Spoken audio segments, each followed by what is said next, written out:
आगे देख लो जरा। लास्ट लेक्चर में आपका सबसे मेन रिएक्शन हुआ था कार्बिल एमीन और राइमर टीमन अभिक्रिया। घर पे प्रैक्टिस किया। मैंने बार बार बोला कि हर बार के पेपर में आपको ये मिलेगा, और आज भी कुछ ऐसी चीज के बारे में पढ़ेंगे, डीडीटी के बारे में। ठीक है, तो राइमर टीमन कार्बिल एमीन देख लो अच्छे से। पढ़ना ना पढ़ना आपके हाथ में, पेपर आप दोगे बोर्ड का, मुझे तो देना नहीं है। नंबर तुम्हारे आएंगे, मेरे तो आएंगे नहीं। ठीक है, जब चीज़ें बताई जा रही हैं कि ये इंपॉर्टेंट है तो यहीं पे ख़त्म कर लिया करो, क्यों कल के लिए छोड़ना है। ओके, आज हमारे पास छोटे छोटे टॉपिक्स खत्म करने हैं। ऑफिशियली सारे टॉपिक खत्म हो गए। हेलो एल्केन को बनाने की विधि, रासायनिक अभिक्रिया, भौतिक गुणधर्म, रासायनिक गुण सब हो चुका है। अब उसी में बीच बीच में से 2-4 उत्पाद है जिसके बारे में डिटेल में पढ़ना है। पहला डाइक्लोरो डाइफ्लोरो मेथेन, इसको फ्रियोन 12 भी कहते हैं, और इसको CCl2F2 इसका फॉर्मूला है। इसका काम है, कल जाते जाते मैंने बताया था कि इसका काम होता है कोई भी ऐसी चीज़ में जो ठंडक पैदा करती है, जैसे फ्रिज में, मतलब जिसमें ठंडी गैसें निकलती हैं। फ्रिज में निकलता है, कूलर में निकलता है, कूलर में गैस हवा निकलता है, कूलर तो पानी से चलता है।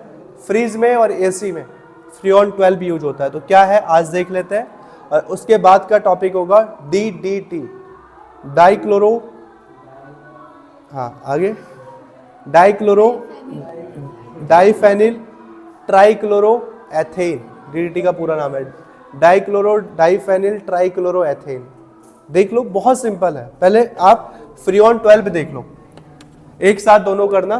पहले शांति से इसको देख लो। पहला टॉपिक है आपके पास अभी के लिए फ्रियोन 12। इसको क्या कहा जाता है, फॉर्मूला है इसका ये, यही लिख देता हूं, CCl2F2, नाम यहीं से बन जाएगा। डाइक्लोरो डाइफ्लोरो, एक कार्बन हो तो क्या बोलेंगे, मेथेन। एक कार्बन सबके में सिंगल में मेथेन, तो नाम हो जाएगा डाइक्लोरो क्लोरो डाई फ्लोरो, और एक कार्बन है तो मेथेन, और सबके बीच में एक ही सिरोरेखा, एक ही छत, ये अलग अलग नहीं है। और फॉर्मूला भी यही लिख दो, CCl2F2। ये आपके पास टॉपिक है, उतारना मत अभी जब तक मैं पूरा रिएक्शन ना करवा दूं। ठीक है, कैसे बनेगा ये, एकदम सिंपल, एक लाइन का रिएक्शन है। आपको सिंपल सा कार्बन टेट्रा क्लोराइड लेना है। मुझे इससे पहले कार्बन टेट्रा क्लोराइड ही बता देना चाहिए था। ठीक है, ये करने से पहले कार्बन टेट्रा क्लोराइड ही देख लेते हैं कि वो भी आएगा। देख लेते हैं, पहले इसी को देख लेते हैं। देखो सिंपल सा, इसको बनाने के लिए आपको लेना पड़ेगा कार्बन टेट्रा क्लोराइड। कार्बन मतलब एक, C, टेट्रा मतलब कितने होते हैं, 4, और कितने क्या है 4, क्लोराइड, तो ये हो जाएगा CCl4, carbon tetra chloride CCl4। इसकी रिएक्शन करवाई जाती है HF के साथ।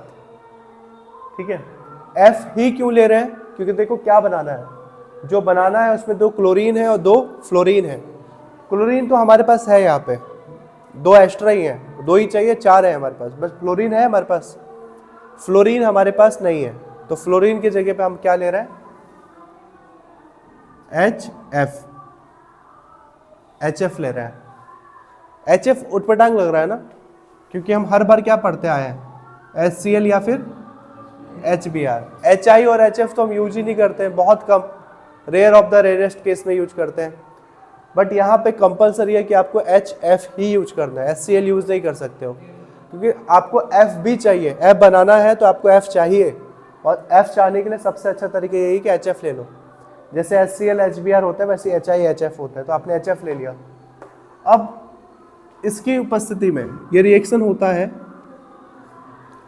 एक उत्प्रेरक यूज होता है इसमें, SbF3। क्या बताया है, किसी भी रिएक्शन में सबसे पहले हमें क्या ढूंढना है, हेलोजन ढूंढना है। हेलोजन कौन है यहाँ पे, Cl भी है और कितने यहाँ पे F भी है। अच्छा वो भी छोड़ो ना, पहले जो बन रहा है वही बना लेते हैं, आंसर तो हमें पहले ही दिख रहा है। क्या बनाना है, क्योंकि आंसर नाम में ही छुपा हुआ है, CCl2F2। हमारे पास जब आंसर परोसा हुआ है तो हम क्यों फिर दिमाग लगाएं अपना। बैलेंस कर लो। बैलेंस करने में हमेशा ध्यान देना, जो सबसे ज्यादा मात्रा में हो पहले उसको बैलेंस करते हैं। सबसे ज्यादा मात्रा में कौन है, लेफ्ट साइड Cl। कितने Cl है, उधर कितने हैं, 2। कितने कम है, 2 की कमी है, ठीक है। अभी और जुड़ेगा बगल में, तो उस साइड अभी कितने Cl चाहिए आपको, 2। जब कुछ नहीं मिलेगा तो हम 2 करके गुणा करके कर लेंगे, लेकिन गुणा करेंगे तो ये बैलेंस। F कितने यहाँ पे, उधर कितने, 2। तो इधर एक ही है, आंसर में 2 आ रहे हैं, तो बैलेंस करने के लिए हम क्या करेंगे, 2HF कर देंगे। तो कितने हाइड्रोजन हो गए, 2, और 2 क्या हो गए, फ्लोरीन। अब ध्यान दो, इधर एक कार्बन इधर एक कार्बन यूज हो गया। 4 क्लोरीन में से कितने क्लोरीन यूज हुए, 2 बचा हुआ है। 2 हाइड्रोजन है, यूज हुआ है 2 हाइड्रोजन उस साइड, अभी हाइड्रोजन बचा हुआ है कितने, फिर 2F है, 2F यूज हो गया, 2F यूज हो गया। तो इसका मतलब बचा ही क्या है, 2 Cl है, 2 H है, तो मतलब HCl। HCl कितने बार आएगा, 2 बार आएगा। तो सिंपल सा रिएक्शन में बच गया आपका 2HCl। 2 बार आ रहा है, 2 हाइड्रोजन 2 क्लोरीन, तो 2HCl बच गया। यही आपका क्या बन गया, इससे आपका डाईफ्लोरोमेथेन, या फिर इसको सीधा शॉर्टकट में बोलो फ्रियोन 12, इसी को कहते हैं फ्रियोन 12 भी। CCl4 का नाम क्या है, कार्बन टेट्राक्लोराइड। फ्रियोन 12 इसका इंडस्ट्रियल नेम है, जैसे सोडियम क्लोराइड का नमक कहते हैं हम, वैसे हम इसको शॉर्टकट में फ्रियोन 12 कह देते हैं। ये हो गया, कोई डिफिकल्ट है इसको कर। अब जो लास्ट के मैंने 2-3 रिएक्शन छोड़े हैं, उसको हर रिएक्शन करने के बाद हम उसके उपयोग भी लिखेंगे, ठीक है, इसका क्या उपयोग है। तो फ्रियोन 12 का उपयोग क्या है, एक तो मैं कब से बता रहा हूं, कल भी बताया, आज भी अभी बताया। किस चीज में यूज होता है फ्रियोन 12 का, AC में यूज होता है, रेफ्रिजरेटर मतलब फ्रिज में यूज होता है, या AC या फ्रिज बोलने से अच्छा है कि सीधा बोलो शीतलक के रूप में, ठीक है। एयर कंडीशनर को हिंदी में, शुद्ध हिंदी में कहते हैं शीतलक, या जो भी चीज जो ठंडक उत्पन्न करे, जो उस कैटेगरी में आए, तो हम किस में यूज करते हैं इसका, शीतलक में, शीतलक के रूप में, या शीतलक में ही लिख देते हैं ना डायरेक्ट।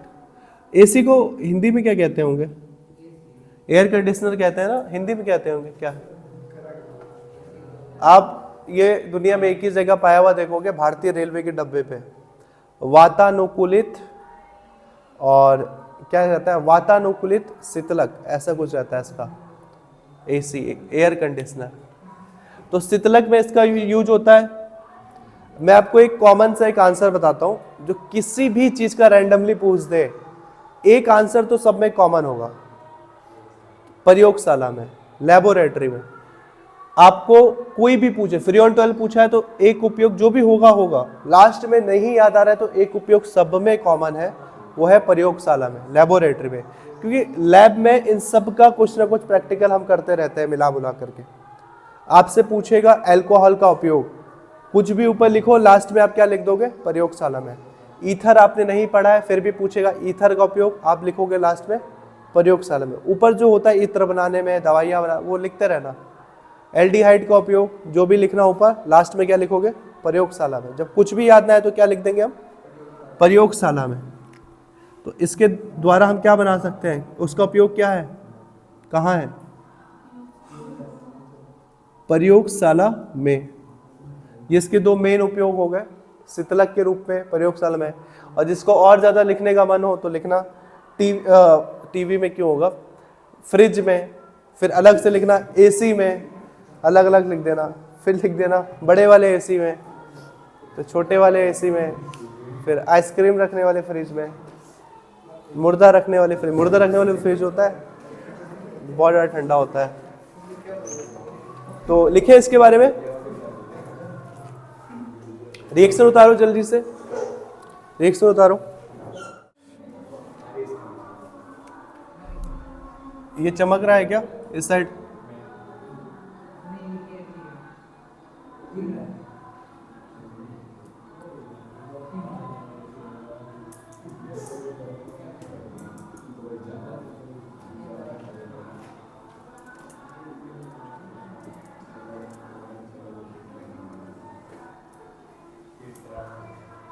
कार्बन टेट्राक्लोराइड,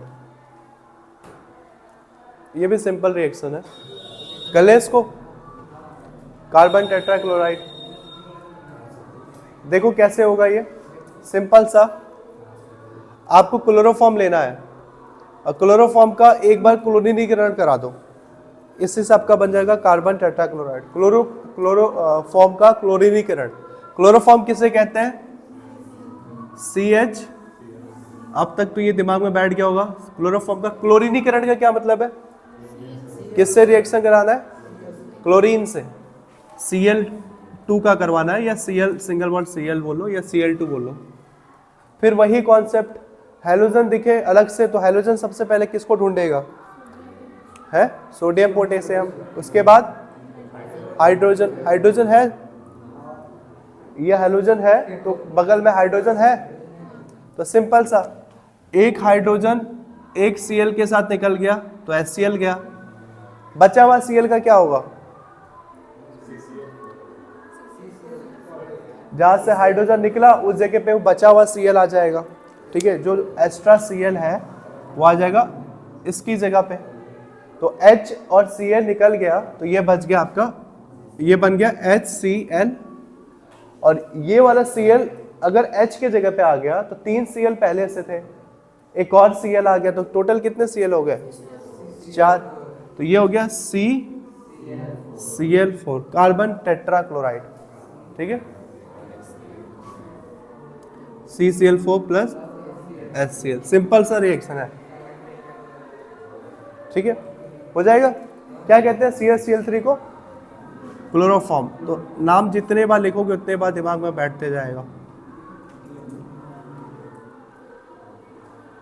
उपयोग क्या होता है इसका? उपयोग भी देख लो, यूज क्या है इसका?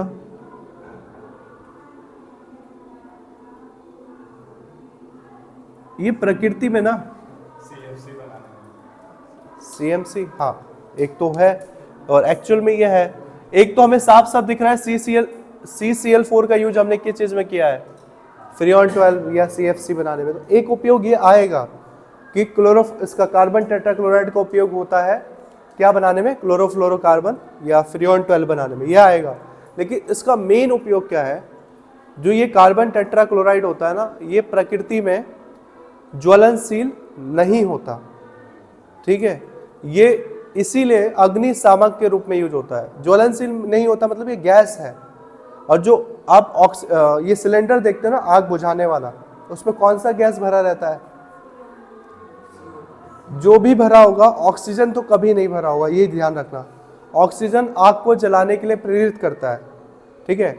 तो आपका जो ऑक्सीजन सिलेंडर होता है उसमें कुछ परसेंटेज इसका भी अनिवार्य रहता है, CCl4 का, क्योंकि CCl4 आपका आग बुझाने में हेल्प करता है। अग्निशामक क्या कहेंगे उसको? अग्निशामक, हाँ सही बोल रहे थे क्या? फायर एक्सटिंग्विशर, गुइसर, GUISHER, क्या प्रोनाउंसिएशन होगा? Fire extinguisher, guisher. अग्निशामक के रूप में, अग्निशामक के रूप में, अच्छा, अग्निशामक के रूप में इसका जब यूज होता है तो इसका नाम चेंज हो जाता है। अगर आप सपोज वो उस टाइप का कोई सिलेंडर देख रहे हो अपने आसपास की होटल वगैरह में कहीं पे, तो आप उसमें CCl4 लिखा हुआ नहीं पाओगे। इंग्रेडिएंट्स देते हैं ना, जैसे मसालों में लिखे रहते हैं ये मसाले हैं, तो गैस में आपको CCl4 नहीं मिलेगा, उसमें वो इस नाम से मिलेगा आपको, पायरीन, पायरीन नाम से मिलता है उसमें। अगर वो मिक्सचर के रूप में यूज हो रहा है उस सिलेंडर में तो पायरीन नाम से मिलता है ये। तो अग्निशामक के रूप में इसका यूज होता है। दूसरा यूज होता है इसका औषधियों के रूप में, औषधि निर्माण में ये हेल्प करता है। अब ये नहीं पता कि कौन सी औषधि बनाता है। अब हाँ हो सकता है, जलने से रोकता तो हो सकता है कि जो स्किन बर्न वगैरह हुआ वहाँ पे कुछ काम हो। सिल्वर नाइट्रेट यूज होता है वैसे स्किन बर्न में। औषधि निर्माण में इसका यूज होता है। अगला किस में हो जाएगा,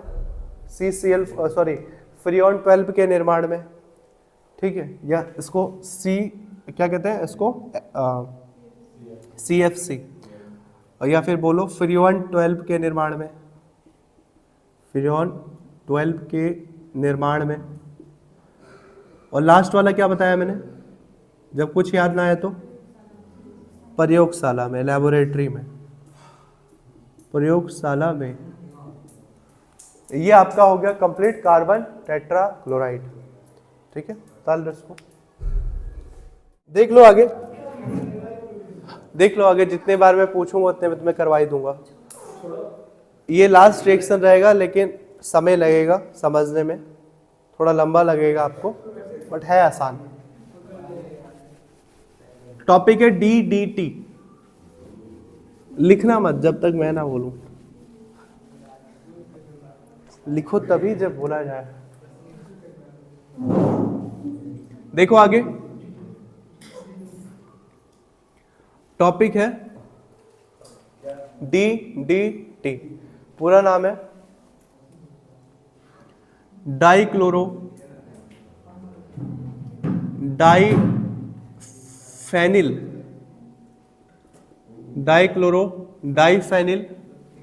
ये हो गया डी और डी, डाइक्लोरो डाइफेनिल। टी का मतलब क्या है, ट्राइक्लोरो एथेन। एथेन इसका मतलब कितने कार्बन होंगे, 2 carbon. Dichloro diphenyl trichloro ethane, DDT, ठीक है। जैसे कार्बिल राइमाटिमन मैंने उधर बोला मोस्ट इंपॉर्टेंट है, इधर ये इंपॉर्टेंट है। और स्पेशली मैंने कहा कोविड के बाद से अब ये सिलेबस में आया है, जब कोविड से पहले ये था सिलेबस में तो मोस्ट इंपॉर्टेंट रिएक्शंस थे। इस साल से आया है चैप्टर में, सिलेबस में वापस, आल्सो ये अपनी इंपॉर्टेंस दिखाएगा। रिएक्शन देखो क्या है, इसमें आप क्लोरल लेते हो, chloral, dichloro diphenyl trichloro ethane हो जाएगा। पूरा स्ट्रक्चर बनाएंगे ना तो एक एक चीज मैं समझा दूंगा कि इसका क्या मतलब है। देखो ये रिएक्शन करवाई जाती है क्लोरल के साथ सांद्र H2SO4 की उपस्थिति में, ठीक है। क्लोरल और क्लोरोबेंजीन लिया जाता है। एक्चुअली में मुझे ये आपको पढ़ाना था हेलो एरिन के टाइम पे, बट ये सब एक साथ निपट रहा है तो कर लेते हैं। देखो आपके पास केमिस्ट्री में जो भी रिएक्शन है ना, उसमें 95% रिएक्शंस ऐसे हैं जो कम से कम 3 से 4 बार सिलेबस में दोबारा रिपीट होते जाएगा, ठीक है। तो वही रिएक्शन आपको लगेगा इतना मोटा कॉपी है, लेकिन वही कॉपी को मतलब वही एक एक रिएक्शन 4-4 5-5 बार रिपीट होगा आपके पास। ये आपका क्या होता है,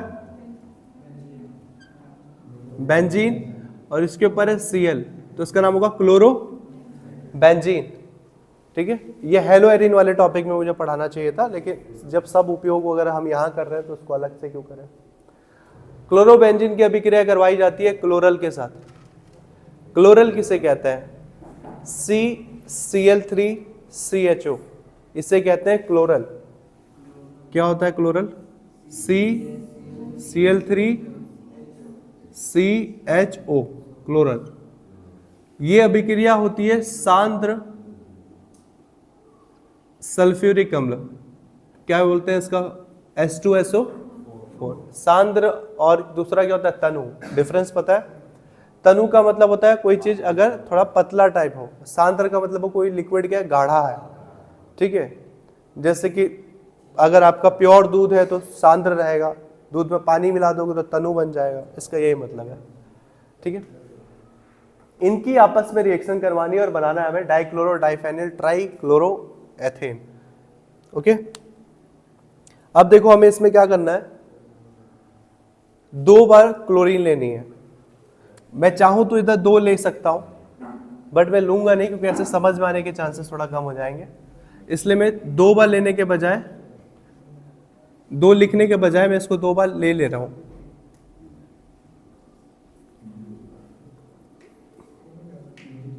देखो ये जानबूझ के मैं इतने डिजाइन वगैरह बना रहा हूं इसको कि चीजें जल्दी समझ में आए। ये भी क्लोरोबेंजीन है, ये भी क्लोरोबेंजीन है। आप इसके आगे 2 लिख देते तब भी वही बात होता, और इसको मैंने जानबूझ कर उल्टा किया है ताकि आपका स्ट्रक्चर जल्दी आ जाए। ठीक है, आपको क्या हुआ, कुछ बोल रहे हो? आपको इन क्लोरोबेंजीन में से ना कुछ निकालना है, वो सिंपल सा आपको निकालना है H2O, जल निकालना है। ठीक है, तो जल निकालना है तो इसके लिए सबसे अच्छा है कि मैं ये जो क्लोरल है उसको उधर ना लेके इधर लेता हूं। क्यों? क्योंकि दिखने में थोड़ा आसान हो जाएगा आपके लिए। CCl3 CHO का जल दिख भी रहा है?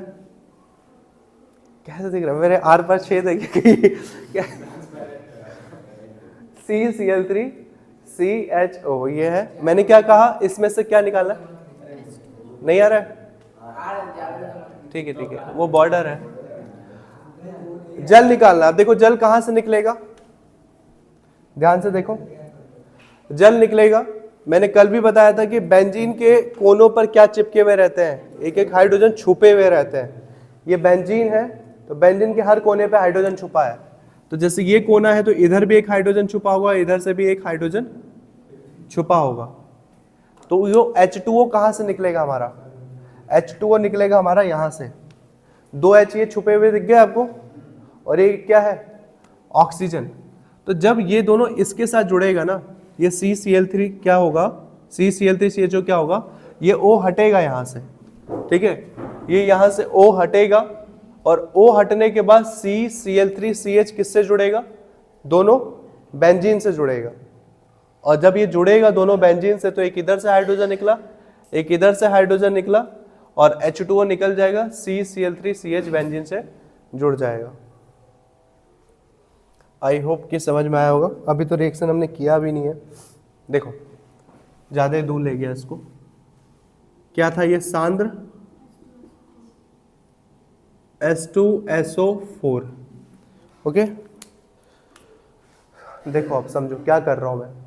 इस ऑक्सीजन को कहां पहुंचा रहा हूं? इस वाले और इस वाले बेंजीन के कोने पे। ये हाइड्रोजन में लिखूंगा नहीं, मुझे जरूरत नहीं है यहाँ पे, बस समझाने के लिए कहा है कि बेंजीन के एक एक कोने पे क्या चिपका हुआ रहता है? हाइड्रोजन छुपा हुआ रहता है। ये ऑक्सीजन इधर और इधर आया तो क्या होगा? CCl3 CHO में जानबूझकर दोबारा लिख रहा हूं CHO, और यही स्ट्रक्चर में दोबारा रिपीट कर रहा हूं।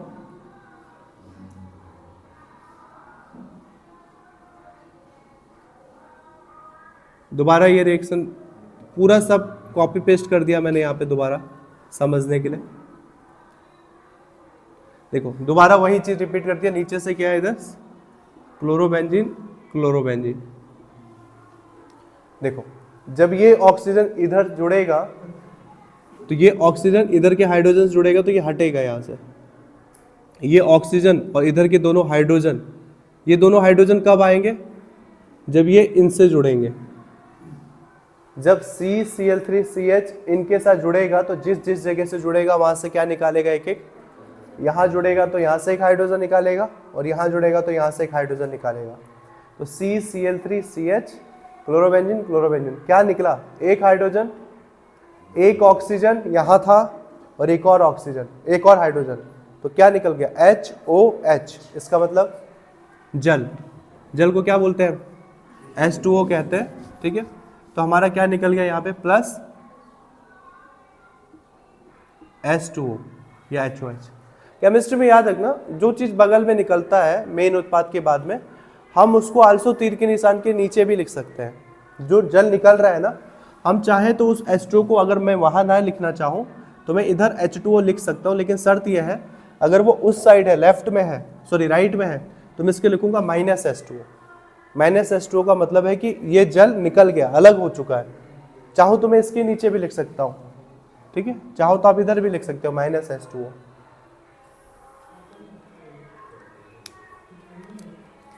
अब देखो नाम ये बन चुका है DDT, डाइक्लोरो डाइफेनिल ट्राइक्लोरोएथेन। देखो डाइक्लोरो, डाइक्लोरो कैसे कहोगे इसको?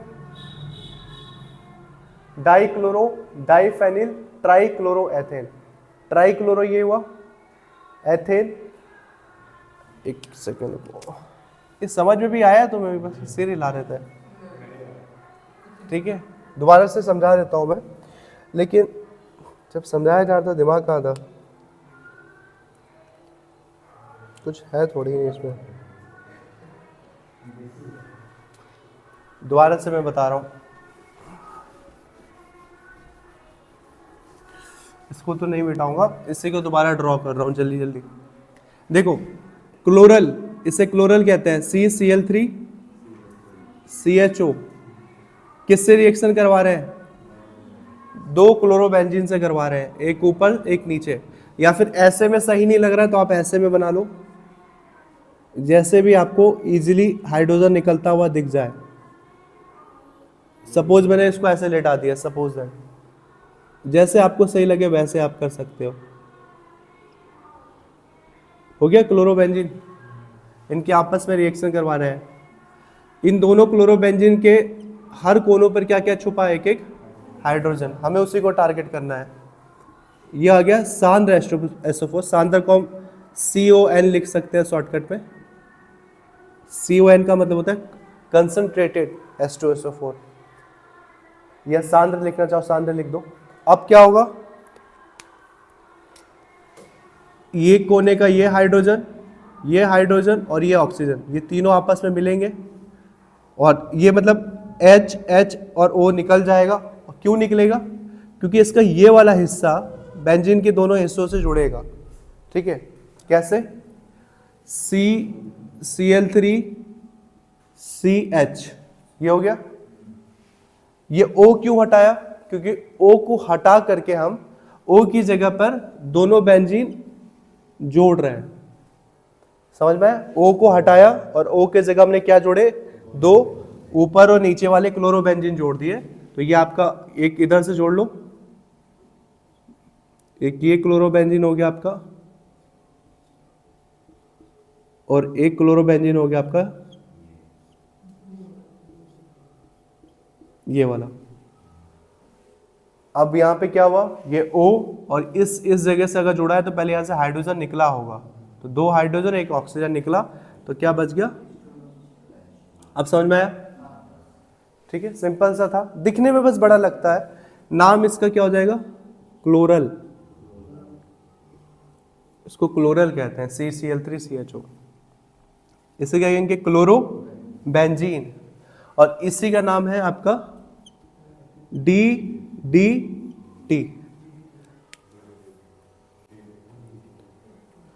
ठीक है। नाम क्यों पड़ा इसका? डाइक्लोरो। कितने क्लोरो है आंसर में? डाइक्लोरो। फेनिल कह रहे हैं, इस बेंजीन को हम यहाँ पे फेनिल कह रहे हैं जब इस तरह से जुड़ा हो। Dichloro diphenyl trichloro ethane, ethane कह रहे हैं क्योंकि इसमें कितने कार्बन है? 2 कार्बन है, तो एथेन। तो डाइक्लोरो, हम ऐसे आगे बढ़ रहे हैं, डाइक्लोरो डाइफेनिल ट्राइक्लोरो एथेन, इसको DDT कहा जाता है। कौन सा सही है, नीचे वाला ऊपर वाला? ठीक है वही चीज, ये सही है थोड़ा, मतलब जैसे मजा आया लिखने में वैसे लिखो, कोई इसमें वो नहीं है। देखो जो भी था इसमें आपने लिख दिया है। इसके बाद इसको लिखने के लिए क्या बोलोगे आप? क्लोरल की अभिक्रिया जब क्लोरोबेंजीन से सांद्र H2SO4 की उपस्थिति में कराई जाती है तो क्या प्राप्त होता है? DDT। इसका उपयोग एक ही उपयोग है, यहाँ तक कि DDT का उपयोग हम उसमें भी नहीं करते हैं, प्रयोगशाला में भी नहीं करते हैं उठा करके कभी, क्योंकि ये जहरीला पदार्थ है। DDT का उपयोग आपसे पूछा जाए, आएगा तो पूछेगा जरूर, तो आपको लिखना है DDT का उपयोग होता है कीटनाशक के रूप में, ठीक है। कीटनाशक को क्या बोलते हैं इंग्लिश में? इंसेक्टिसाइड्स, ठीक है। कीटनाशक के रूप में उपयोग होता है, होता था एक्चुअल में, ये सिलेबस में होना भी नहीं चाहिए एक्चुअल में, क्योंकि ये बैन है, वर्ल्ड वाइड DDT बैन है, क्योंकि इसका दुष्प्रभाव बहुत ज़्यादा ह्यूमन बॉडी पे देखा गया। जिस भी पेड़ पौधे पे हम कीट पतंगों को या कोई बीमारी हो गया पौधों को उस पर डाल रहे हैं, तो डालने के बाद वो बीमारी पौधों के साथ साथ किस में पहुंच जा रहा है, इंसानों में भी, या फिर उस पौधे पे अगर हम छिड़क रहे हैं तो उसके घास के रूप में अगर कोई दूसरा जानवर खा रहा है, जानवर भी मर जा रहा है या जानवर भी बीमार हो जा रहा है। इस वजह से डीडीटी को अभी से नहीं, 2000 के पहले से ही बैन चल रहा है इंडिया में, फिर भी सिलेबस में है। हाँ फिर भी है सिलेबस में, क्या बोले अब, ठीक है। क्या 1973 से ही, सोचो जरा कब का चल रहा है हमारा सिलेबस, ठीक है। तो ये आपका कंप्लीट डीडीटी, इसके बाद जो होगा कल पढ़ेंगे, पहले इसको देख लो।